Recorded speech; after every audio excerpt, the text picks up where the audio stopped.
अस्सलाम वालेकुम फ्रेंड्स, आपका थैंक यू बोलना चाहता हूं मैं आपको। आपने भाई को 2 दिन में इतना सपोर्ट किया, 100+ सब्सक्राइबर कंप्लीट हुए और भाई की एक वीडियो तुमने वायरल करा दी और ये वीडियो भी वायरल करा दो और सब्सक्राइब करके ज़रूर जाना, मेरी वीडियो एंड तक ज़रूर देखना। इस वीडियो में आज मैं आपको ये बताऊँगा कि केरला में हॉन्टेड फॉरेस्ट के बारे में, वहाँ पर हॉन्टेड आत्मा और छावला कैसे घूमते हैं और उनकी हॉन्टेड डरावनी कहानी। वीडियो में एंड तक ज़रूर बने रहना और सब्सक्राइब ज़रूर करके जाना और आपको मैं वीडियो दिखाता हूँ। केरला का अथिरापल्ली जंगल अपनी प्राकृतिक सुंदरता और शांत वातावरण के लिए खूबसूरत जगहों में से एक है।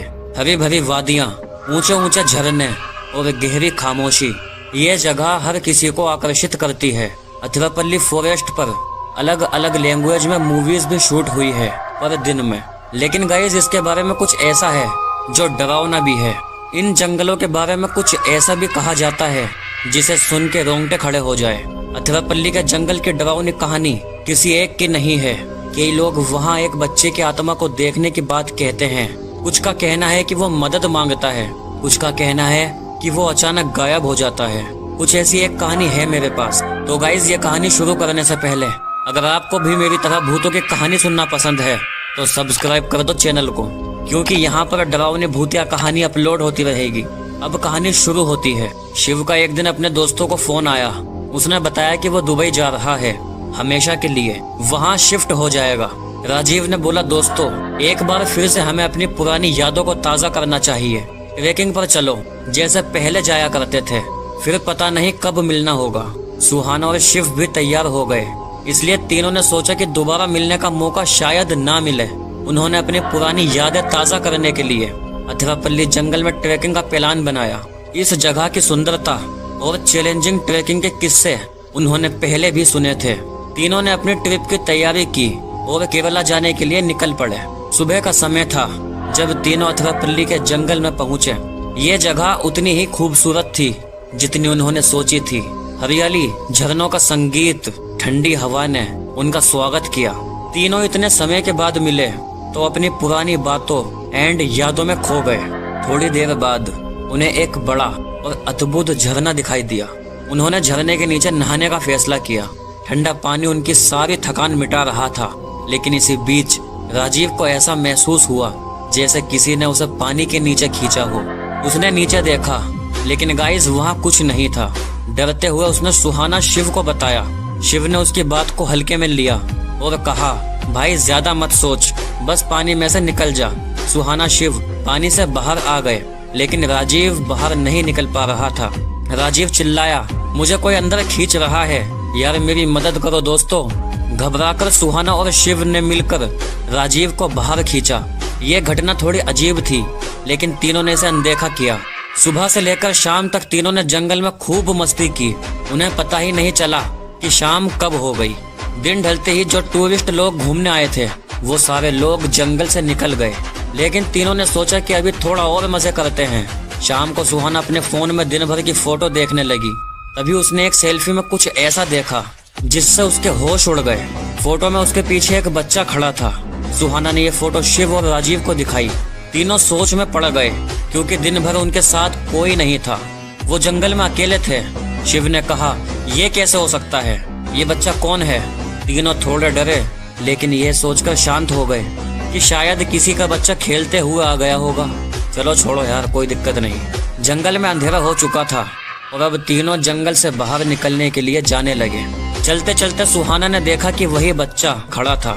उसके हाथ में एक फूल था। सुहाना उसके पास गई और पूछा, तुम यहाँ अकेले क्या कर रहे हो? तुम्हारे मम्मी पापा कहाँ हैं? बच्चा बोला, यहाँ पर मेरी बहन मेरे साथ आई थी।